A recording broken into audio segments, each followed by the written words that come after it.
Hello and welcome back to my channel. Today I'm sharing with you my July wrap up, and in July I read 17 books. I also DNF'd 2 books, which is a first for me, and it's been a good reading month because out of the 17 books I read, 2 I'm not rating and I'll explain why in a minute, 4 3-star reads, 6 4-star reads and 5 5-star reads. So it has been great. I don't have all the books with me to show you. Where we were on holiday, there was a little kind of library there. So some of my books were a bit tatty. Some I borrowed from the library and gave back, and some I left. But let's start from the bottom with the DNFs and we'll work our way up to the 5 stars. So the first book that I DNF'd is Judith O'Reilly's A Year of Doing Good. I picked this up in a charity shop not that long ago actually, and I was really excited by it because she was talking about how she was going to do one good deed a day for a year and talk about it. But I'd say about 100 pages in, and I just felt like she was just moaning about having to do these good deeds, and I just thought, a lot of them are things that you just do anyway, and she was casting them as good deeds. And yeah, like I say, I found that most of the book was just her moaning about the good deeds that she was meant to be doing. So I've DNF'd that, and that will be going back to a charity shop. The next one was The Other Hand, and I remember saying when I bought this that I didn't really have much clue about it. It was just that it was a buy one get one free deal, and I really wanted the other book.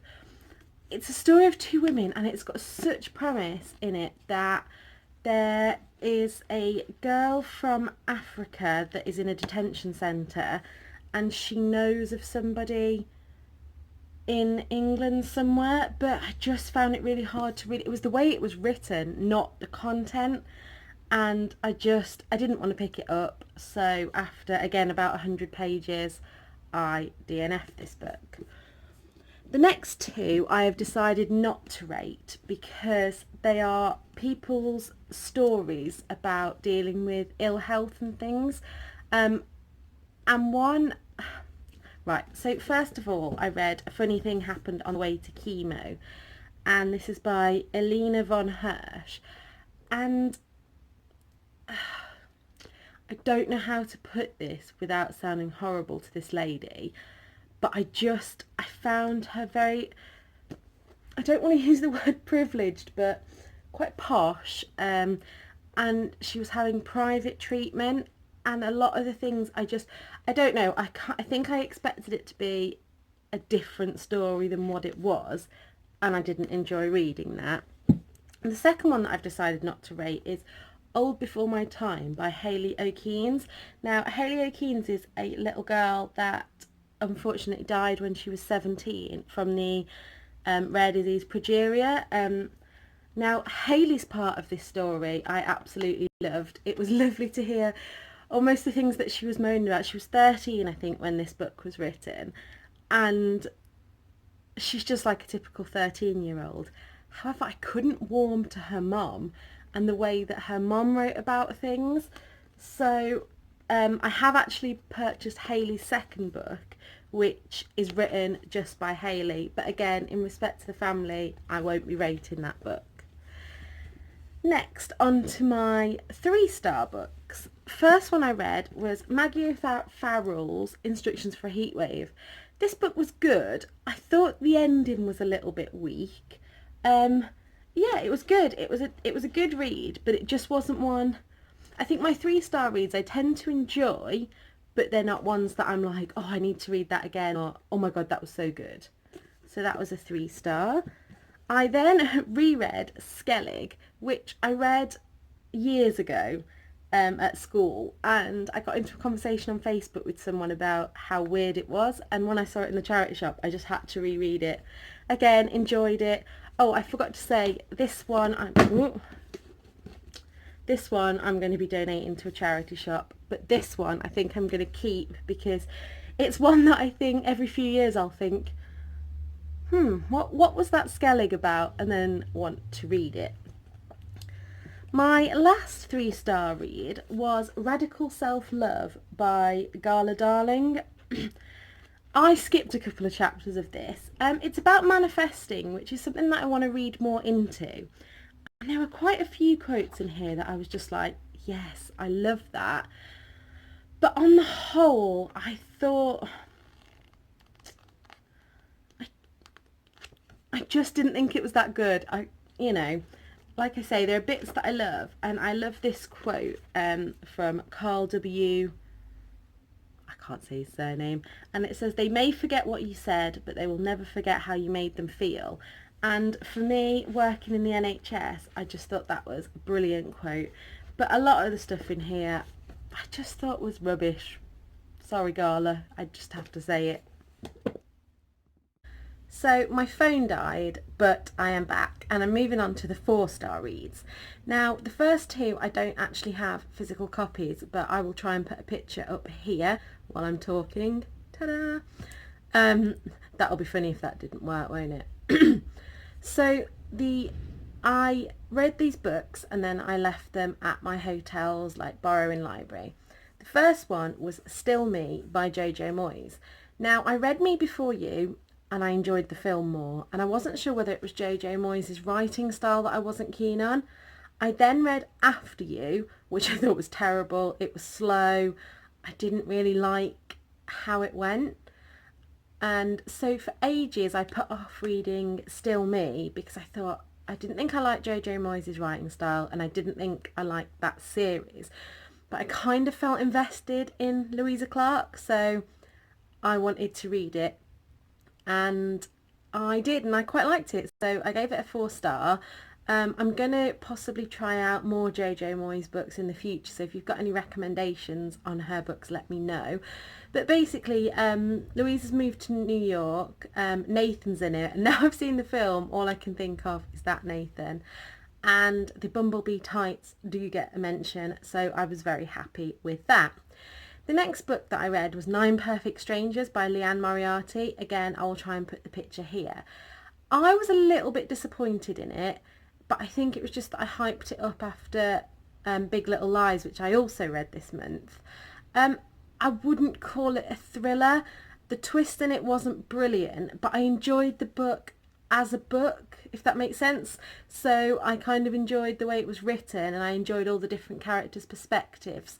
And I liked how there are little things throughout. I don't want to give any spoilers, but you hear about one family who's lost a child, and then as it goes through, more comes of this story.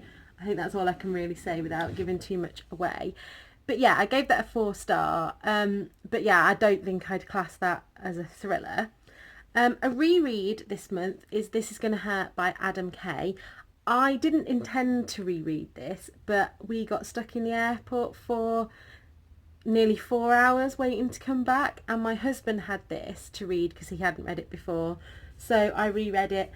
Yeah, I give it 4 stars because there are a couple of bits in it that I really don't like. I don't like how he talks about patients and is quite judgmental, but having worked in the NHS, I love the dark humour in it. If you're squeamish, I wouldn't read this because there are a few graphic descriptions of injuries. Another 4-star book this month I read is Big Bones by Laura Dockrell. I loved this. I think it's had mixed reviews on whether it's problematic, and I can see where people are coming from, but I love this book. This is the kind of thing that I wish that I'd have read when I was 16, because when I was 16 I was constantly on diets. I love the way that each chapter is named after food. I love the way that she describes food. I'm a massive foodie. I love food, and I could talk to you about food all day. The next book was actually a reread as well. I didn't realise I'd done 2 rereads, and it was Alexandra Hemingsley, Running Like a Girl. I've said before, I have no interest in ever running a marathon, but I do want to get stronger and especially build up my core muscles and exercise more for my mental health. And I loved reading this. Just the way that Alexandra writes is fantastic. She does have another book about swimming. I think it's called Leap In, which I am on the lookout for. And then the last 4-star book this month was Crossed. This was the second book in the Ali Condé series. I read Matched last month and literally straight from Matched went on to reading this. Matched I gave a 5-star, but this one just wasn't as good. I still really enjoyed it, but it was quite slow. I enjoyed the development of the characters in it. I can't really tell you much about it as it is obviously a sequel, so if I tell you too much about this, it gives away the ending of the last one. But yeah, I would definitely recommend this series. Right, so now we move on to the 5-star books. I'm going to start with the one, again, that I don't have here with me. And this was one I'd never heard of and just saw in the library at the hotel. And it was You Let Me In by Lucy Clark. Now, the reason that I picked it up, one of my favourite thriller authors is Claire Mackintosh, and there was a recommendation for her, and I think it said something like, this is the definition of a page turner. The basic premise is a woman lets her house out on Airbnb, and then strange things start happening, and it is written from the perspective of one person and the girl who let her house, and all the stories kind of intertwine, and I thought it was amazing. It was literally gripping me, and there wasn't just one twist, it was completely twisting and turning, and I would, as I went through, I would be like, yes, I know that she did this, or he did this, or oh, he must be the one who did X, and literally I was guessing up until about the last 2 pages. So that was fantastic. Another 5-star book I gave was Reached, which is the 3rd in the series of Matched, Crossed, Reached, which, like I say, I read one after the other. I thought it was amazing. Again, can't really tell you much about this one because it gives away things that happened earlier on, but there were some unexpected bits in there for me. I also read Big Little Lies, which was my first Leanne Moriarty book. And I loved it. Again, it was one that did I expect the end? I kind of expected a lot of things in it, but there was especially one twist that I didn't expect. But I just love Leanne's writing style. And then I also read Let Me Lie by Claire Mackintosh, which I picked up at the sorry about that. Let Me Lie, which I picked up at the airport, and I loved it. I've read Claire's Let Me Go before, but I think I would even say, Let Me Go, I Let You Go. I think this one's possibly better, and I have another Claire Mackintosh book to read, which I think I'm going to try and get to this month, because if I tell you right up to the very last line of this book, it is twisting. And the last line just got me like, you know when you finish your book and you're like, oh my God. That is how I felt at the end of this one. So if you're looking for a good thriller, I would definitely recommend it. And the last book I read this month, which I can't decide whether this one is my favourite or Let Me Lie, but they're both up there. And it was Sweet Pea by CJ Skews. Everyone on BookTube has been talking about this. And this morning I just saw Simone from Me, Simone and I had posted that this and the second in the sequel, which again I want to get to this month, are both in the 3 for £5 deal on the works, which is bloody amazing. I mean, I bought this for £2 off Amazon, and the same with the second one, but I would totally recommend anybody who likes thrillers or romance goes and buys this. It is, well, it's described as Bridget Jones meets American Psycho, and she is just your normal girl next door going about her business to a job she hates, but she's also a serial killer, and it's just amazing how it all works out. So I'm looking forward to getting onto In Bloom.